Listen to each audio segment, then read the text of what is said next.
तेजस की FOC variants की 2 और यूनिट अभी टेस्ट फ्लाइट के लिए तैयार हो चुके हैं। ATAGS की बैरल फटने के बाद इंडियन आर्मी की तरफ से इन गन्स को कल्याणी ग्रुप और टाटा पावर को वापस कर दिया गया है। गोवा सीपैट लिमिटेड की तरफ से अभी इंडियन नेवी की एडवांस तलवार क्लास की फ्रिगेट की कंस्ट्रक्शन करना शुरू किया गया है। यूनाइटेड नेशन सिक्योरिटी काउंसिल में भारत को 5 में से 4 परमानेंट मेंबर सपोर्ट कर रहे हैं। जापान के साथ मिलकर इसरो अभी एक और लूनार मिशन को लॉन्च करने की प्लानिंग कर रहा है। भारत की ballistic missile defence system deployment के लिए पूरी तरीके से तैयार हो चुकी है और अभी इसमें कुछ नए अपग्रेड भी किए गए हैं। और अंत में चाइना की तरफ से अभी किस वजह से रशिया से एडिशनल Mi-171SH हेलीकॉप्टर को खरीदा जा रहा है। ऐसे ही कुछ और खबरों के बारे में हम आज की वीडियो में बात करने वाले हैं। नमस्कार दोस्तों, मेरा नाम है अंशुमन नायक और आप सभी का बहुत बहुत स्वागत है इंडियन डिफेंस न्यूज के डिफेंस टॉक सीरीज में। तो चलिए देर न करते हुए आज की वीडियो शुरू करते हैं। आज की पहली अपडेट तेजस को लेके है। तेजस की SP-22 और 23 अभी टेस्ट फ्लाइट के लिए बिल्कुल तैयार हो चुके हैं। ये तेजस की एफओसी वेरिएंट और SP-21 और 22 एक ही वक्त में इंडियन एयरफोर्स को डिलीवर होने वाले थे, लेकिन चाइनीज रायता फैलने की वजह से पहले तो SP-21 का टेस्ट फ्लाइट कंप्लीट कर लिया गया था, लेकिन SP-22 को होल्ड पर रख दिया गया था क्योंकि ये SP-21 से उस वक्त 10 से 15 दिन पीछे चल रहा था। अभी SP-22 और 23 इन दोनों की ग्राउंड और टैक्सी ट्रायल बिल्कुल पूरे हो चुके हैं और अभी इनकी टेस्ट फ्लाइट को एक ही बार में करने का फैसला किया गया है और शायद इनको इसी महीने के अंत तक ही कंडक्ट किया जाएगा। HAL की तरफ से बताया गया कि एफओसी वेरिएंट के तेजस इंडियन एयरफोर्स की हर एक रिक्वायरमेंट को पूरा कर सकते हैं और अभी इनकी प्रोडक्शन रेट भी और इंक्रीज किया जा रहा है। HAL का कहना है कि इसी साल के अंत तक ही बाकी बचे सभी एफओसी वेरिएंट की तेजस की फ्यूसेलाज सेक्शन को असेंबल करना शुरू किया जाएगा और बाकी जितने भी पेंडिंग डील पड़े हुए हैं उन सभी को जल्दी से जल्दी क्लियर करने की कोशिश किया जा रहा है। HAL अभी तेजस को मैन्युफैक्चर करने के लिए इसकी ज्यादातर पार्ट्स को आउटसोर्स कर रही है और HAL के मुताबिक वेंडर्स की तरफ से अभी तेजस की सभी मेजर पार्ट को डिलीवर करना शुरू किया जा चुका है, जिस वजह से वो जल्दी से जल्दी इनको असेंबल कर सकते हैं। अभी एफओसी वेरिएंट की तेजस में सॉफ्टवेयर को भी अपग्रेड किया जा रहा है, जिस वजह से इससे पहले इंडियन एयरफोर्स को डिलीवर किए गए एफओसी वेरिएंट की तेजस का भी सॉफ्टवेयर यहाँ पे अपग्रेड होने वाला है। अभी SP-22 और 23 को डिलीवर करने के बाद इसी साल के अंदर ही HAL की तरफ से SP-24 से लेकर 26 तक को भी इंडियन एयरफोर्स को डिलीवर करने की कोशिश की जा रही है, जिनकी कंस्ट्रक्शन अभी अलग अलग स्टेज में चल रहा है। अब आगे बढ़ने से पहले वीडियो को लाइक कर दीजिएगा। साथ ही जो लोग पहली बार हमारे चैनल को देख रहे हैं या फिर अभी तक हमारे चैनल को सब्सक्राइब नहीं किए हैं, चैनल को सब्सक्राइब करना मत भूलिएगा। अगला अपडेट ATAGS को लेके है। आप सबको ये बात पता होगा कि पोखरण में ATAGS की फाइनल ट्रायल के दौरान इनमें से एक गन का बैरल फट गया था, जिसके बाद इसकी फ्यूचर टेस्टिंग को रोक दिया गया था और इस हादसे के दौरान हमारे एक्सपर्ट्स को भी छोटी मोटी चोटें आई थी, जो कि इस टेस्ट के दौरान वहां पे मौजूद थे। DRDO की तरफ से भी इस पर एक डिटेल इन्वेस्टिगेशन करने का फैसला किया गया है, लेकिन इन गन्स को अभी वापस उन कंपनीज को लौटा दिया गया है जिनसे इनको इंडियन आर्मी को टेस्ट करने के लिए दिया गया था। इनमें से एक को कल्याणी ग्रुप की तरफ से दिया गया था और दूसरे को टाटा पावर की तरफ से दिया गया था और जिस गन का बैरल फटा था उसको टाटा पावर की तरफ से बनाया गया था। लेकिन यहाँ पर एक और ट्विस्ट ये है कि इन गन्स में जो बैरल लगा हुआ था वो कल्याणी ग्रुप की तरफ से मैन्युफैक्चर किए गए थे। अभी DRDO का कहना है कि इससे पहले भी 2017 में एक आर्टिलरी गन का बैरल फटा था और इस गन में जो बैरल लगा हुआ था उसको भी सेम कंपनी की तरफ से सप्लाई किया गया था, यानी कि कल्याणी ग्रुप की तरफ से ही सप्लाई किया गया था। पर उस दौरान इन्वेस्टिगेशन से पता लगा था कि बैरल में कोई खराबी नहीं थी और फटने की वजह लो क्वालिटी के अम्युनिशन थे। तो ATAGS की बात करें तो अभी तक इन गन्स की जो परफॉर्मेंस थी वो काफ़ी बेहतरीन थी और एक बार बैरल फटने की वजह से इन गन के ऊपर इसका कोई असर नहीं पड़ने वाला है, लेकिन जब तक इन्वेस्टिगेशन पूरा नहीं होता है तब तक इसकी कोई भी फर्दर टेस्टिंग यहाँ पे नहीं होने वाली है। अभी इसकी जो ट्रायल किया जा रहा था उसको लगातार 10 दिनों तक कंडक्ट किया गया था और बैरल भी तब फटा था जब पूरे टेस्टिंग की आखिरी राउंड को वहां पे फायर किया जा रहा था। अगला अपडेट गोवा सीपैट लिमिटेड की तरफ से है। आप सभी को याद होगा भारत और रशिया के बीच अभी 4 एडवांस तलवार क्लास के फ्रिगेट को खरीदने के लिए कुछ साल पहले एक डील को साइन किया गया था। इसमें से पहले 2 वेसल रशिया में बनने वाले थे जिनकी कंस्ट्रक्शन काफी पहले से ही शुरू हो चुकी है और बाकी 2 वेसल भारत की गोवा सीपैट लिमिटेड की तरफ से बनाए जाने वाले थे। अभी गोवा सीपैट लिमिटेड की तरफ से इन फ्रिगेट्स को बनाने के लिए फॉर्मली मेटल कटिंग को शुरू कर दिया गया है और इनको इंडियन नेवी को 2026 तक डिलीवर करने का फैसला किया गया है।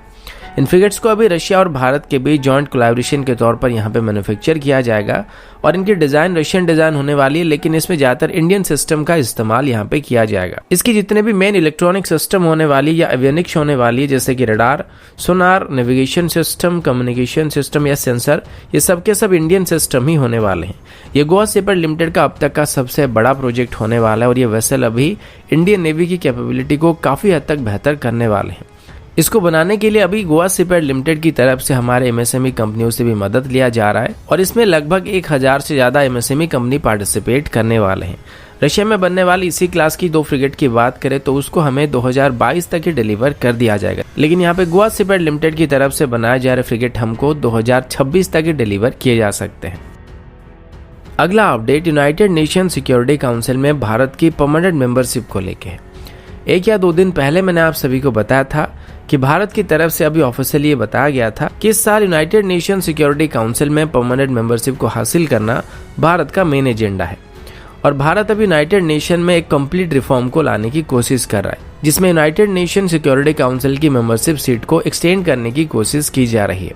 इसके लिए भारत अभी यूनाइटेड नेशन सिक्योरिटी काउंसिल के सभी परमानेंट मेंबर और नॉन परमानेंट मेंबर के साथ भी बायलैटरल लेवल पर बातचीत कर रहा है और अभी G4 ग्रुप की तरफ से यूनाइटेड नेशन सिक्योरिटी काउंसिल की स्लो प्रोसेस को देखते हुए अपना फ्रस्ट्रेशन भी दिखाया जा रहा है। अभी भारत के अलावा जापान, ब्राजील, साउथ अफ्रीका और जर्मनी भी यूनाइटेड नेशन सिक्योरिटी काउंसिल में परमानेंट सीट को पाने की कोशिश कर रहे हैं और इन सभी का कहना है कि वक्त के साथ साथ यूनाइटेड नेशन सिक्योरिटी काउंसिल को भी अपनी सीट को बढ़ानी चाहिए। अभी यूनाइटेड नेशन सिक्योरिटी काउंसिल में सिर्फ 5 ही परमानेंट मेंबर है, जिसमें United state, Russia, China, France और यूके शामिल है और इनमें से अभी चाइना को छोड़ के बाकी सभी परमानेंट मेंबर्स की तरफ से भारत की परमानेंट शिप को सपोर्ट किया जा रहा है। हालांकि पार्लियामेंट में दिए गए स्टेटमेंट के मुताबिक 5 में से 4 देश ही भारत को सपोर्ट कर रहे हैं, लेकिन यहाँ पर किसी भी देश का नाम मेंशन नहीं किया गया था, पर फिर भी इसका पता चल जाता है कि 5 में से कौन सा ऐसा देश है जो कि भारत की परमानेंट मेंबरशिप को यहाँ पे अपोज कर रहा होगा। अब देखने वाली बात तो ये कि इस बार भारत को परमानेंट मेंबरशिप मिल पाती है या नहीं मिल पाती, क्योंकि यूनाइटेड नेशन सिक्योरिटी काउंसिल के परमानेंट मेंबर के पास वीटो पावर होता है, जिनका इस्तेमाल करके वो किसी भी रेजोल्यूशन को पास होने से रोक सकते हैं और अगर चाइना यहाँ पर अपनी वीटो का इस्तेमाल करता है तो वो फिर से भारत की परमानेंट मेंबरशिप को रोक सकता है।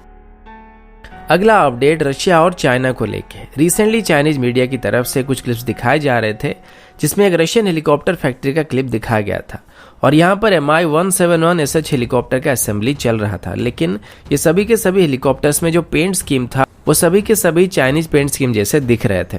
15 सितंबर को चाइना की फोनिक्स टीवी में आई एक प्रोग्राम के दौरान उलान उड़े एविएशन प्लांट को दिखाया गया, जहां पर रशिया की तरफ से चाइना को सप्लाई किए गए सभी हेलीकॉप्टर्स को मैन्युफैक्चर किया गया है और यहाँ पर जो Mi-171 SH हेलीकॉप्टर को दिखाया गया था, उन सभी हेलीकॉप्टर्स में कुछ हेलीकॉप्टर चाइनीज हेलीकॉप्टर की तरह पेंट किए गए थे। चाइना की तरफ से आखिरी बार रशिया से अपने Mi-171 SH हेलीकॉप्टर्स को 2014 में रिसीव किया गया था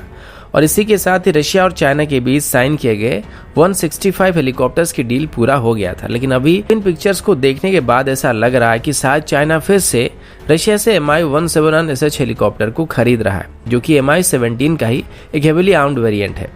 और इसे आप Mi-24 हेलीकॉप्टर के साथ कंपेयर कर सकते हैं, जिसको हिंद हेलीकॉप्टर भी कहा जाता है। लेकिन अभी रशिया की तरफ से Mi-171 SH हेलीकॉप्टर को पहले के मुकाबले काफी इम्प्रूव किया गया है और इन हेलीकॉप्टर्स को हाई एल्टीट्यूड में ऑपरेट करने के लिए दोबारा मॉडिफाई किया गया है और अब इनमें पहले के मुकाबले काफी ज्यादा पावरफुल इंजन मौजूद है। लेकिन यहाँ पर एक बात समझ में नहीं आ रहा है और वो ये है कि चाइना के पास अभी खुद के जेट 10 या जेट 20 जैसे अटैक हेलीकॉप्टर मौजूद है, जिनको वो अपाचे हेलीकॉप्टर से भी बेहतर बताते हैं। तो अभी वो किस वजह से रशिया से Mi-171 SH हेलीकॉप्टर को खरीद रहे हैं? चाइनीज सोर्सेज के मुताबिक भारत के साथ बढ़ रही तनाव की वजह से चाइना इसको इमरजेंसी बेसिस पर खरीद रहा है, क्योंकि उनकी डोमेस्टिक प्रोडक्शन अकेले उनकी रिक्वायरमेंट को पूरा नहीं कर सकता, या फिर इसके पीछे एक और वजह भी ये हो सकता है कि रशियन हेलीकॉप्टर चाइना के हेलीकॉप्टर्स के मुकाबले ज्यादा हायर एल्टीट्यूड में इजीली ऑपरेट कर सकते हैं और शायद यहाँ पर चाइना को यह एहसास हो चुका है कि उसके अटैक हेलीकॉप्टर हिमालयन रीजन में सही तरीके से परफॉर्म नहीं कर पा रहे, जिस वजह से वो इमरजेंसी बेसिस पर रशिया से Mi-171 SH हेलीकॉप्टर को खरीद रहा है। कुछ का कहना यह भी है कि इन हेलीकॉप्टर्स में जो पेंट स्कीम मौजूद है वो चाइनीज नेवल आर्म का है, पर फिर भी ये बात अभी पूरी तरीके से क्लियर नहीं हो पा रही है कि चाइना अभी किस वजह से रशिया से इन हेलीकॉप्टर्स को खरीद रहा है। अगला अपडेट भारत की लूनार मिशन को लेके है। अब सब ये बात अच्छी तरीके से जानते हैं कि भारत बहुत ही जल्द चंद्रयान 3 मिशन को लॉन्च करने वाला है, जो कि अगले साल की शुरुआत में ही लॉन्च किया जाएगा। इसके बाद अभी इसरो एक और लूनार मिशन के बारे में भी प्लानिंग कर रही है, जो कि इसरो और जापान की स्पेस एजेंसीज के बीच एक जॉइंट वेंचर होने वाला है। इस प्रोग्राम को 2023 या उसके बाद लॉन्च करने का एम रखा गया है और इस मिशन का नाम LPE यानी कि लूनार प्रोब एक्सप्लोरेशन रखा गया है। जाक्सा की तरफ से अब इस मिशन के लिए लैंडिंग मॉड्यूल और रोवर को डिजाइन किया जा रहा है, जबकि इसरो की तरफ से इस मिशन के लिए लैंडर सिस्टम को डेवलप किया जाएगा। इस मिशन को जापान की S3 रॉकेट की मदद से लॉन्च किया जाएगा। अभी हमारा चंद्रयान 3 मिशन भी इसके साथ कुछ हद तक जुड़ा हुआ है और इसरो की तरफ से अभी ज्वाइंट मिशन के लिए एक सेपरेट स्टडी ग्रुप को भी तैयार करके रखा गया है और अभी ये चंद्रयान 3 मिशन को भी डिटेल में स्टडी करने वाले हैं और इससे लिए गए डाटा को हमारे फ्यूचर मिशन में इम्प्लीमेंट करने का प्लान किया गया है। इस मिशन का मेन ऑब्जेक्टिव चांद की पोलर रीजन के बारे में स्टडी करना है और पहले यहाँ पर पानी होने का जो संकेत मिला था उसके बारे में डिटेल स्टडी करना है। अगला अपडेट भारत की बैलिस्टिक मिसाइल डिफेंस सिस्टम को लेके है। आप सबको याद होगा 2020 की शुरुआत में ये रिपोर्ट सामने आया था कि हमारी बैलिस्टिक मिसाइल डिफेंस प्रोग्राम अभी कंप्लीट हो चुका है और DRDO की तरफ से अभी इसको ऑपरेशनल करने के लिए गवर्नमेंट की तरफ से इजाजत मांगी गई थी। DRDO का कहना था कि इसको सबसे पहले न्यू दिल्ली में डिप्लॉय किया जाएगा और इस 400 सिस्टम के साथ ये हमें किसी भी तरह के एरियल खतरे से बचा सकते हैं, चाहे वो कोई मिसाइल हो या फिर फाइटर एयरक्राफ्ट हो। अभी तक इसके जितने भी टेस्टिंग किए गए थे वो सभी के सभी पूरी तरीके से सफल रहे थे, लेकिन वक्त के साथ साथ हमें इसको अपग्रेड करने की भी जरूरत है और अभी यह रिपोर्ट के मुताबिक हमारी बैलिस्टिक मिसाइल डिफेंस सिस्टम में कुछ नए अपग्रेड किए गए हैं और अभी हमारे बैलिस्टिक मिसाइल डिफेंस सिस्टम में AD-1 क्लास की मिसाइल को ऐड किया गया, जो कि मीडियम रेंज बैलिस्टिक मिसाइल को इंटरसेप्ट करने के लिए इस्तेमाल किया जाएगा, जबकि AD-2 क्लास की मिसाइल इंटरकॉन्टिनेंटल बैलिस्टिक मिसाइल को इंटरसेप्ट करने के लिए इस्तेमाल किया जाएगा। यहाँ पर इनकमिंग मिसाइल को दो तरीके से रोका जा सकता है। पहला, इनको एंडो एटमॉस्फेरिक रीजन में डिस्ट्रॉय किया जा सकता है या फिर एक्सो एटमॉस्फेरिक रीजन में डिस्ट्रॉय किया जा सकता है। एंडो एटमॉस्फेरिक रीजन में दुश्मन के मिसाइल को इंटरसेप्ट करने के लिए हमें लाइटर मिसाइल की जरूरत पड़ेगी, लेकिन ये काफी हद तक मैन्यूवरेबल मिसाइल होने वाले हैं, जो कि एटमॉस्फेयर के अंदर फास्ट मूविंग टारगेट को भी इजीली डिस्ट्रॉय कर पाएंगे। लेकिन इनकी रेंज यहाँ पे कुछ हद तक लिमिटेड होने वाली है, जिस वजह से हमें इनको काफी बड़ी मात्रा में डिप्लॉय करना पड़ सकता है। अब एक्सो एटमॉस्फेरिक इंटरसेप्शन की बात करें तो इसके लिए हमें हेवी मिसाइल की जरूरत पड़ने वाली है और इनको हम कम मात्रा में डिप्लॉय कर सकते हैं और इनको लॉन्च करने के लिए भी हमारे पास काफी वक्त होता है, क्योंकि ये एटमॉस्फेयर के बाहर ही दुश्मन के मिसाइल को नष्ट कर देते हैं, जिस वजह से एक ही बार में एक बहुत बड़े एरिया को कवर कर सकते हैं। तो दोस्तों, अभी के लिए इतना ही। मिलता हूँ आपसे अगले वीडियो में, तब तक के लिए जय हिंद, वंदे मातरम।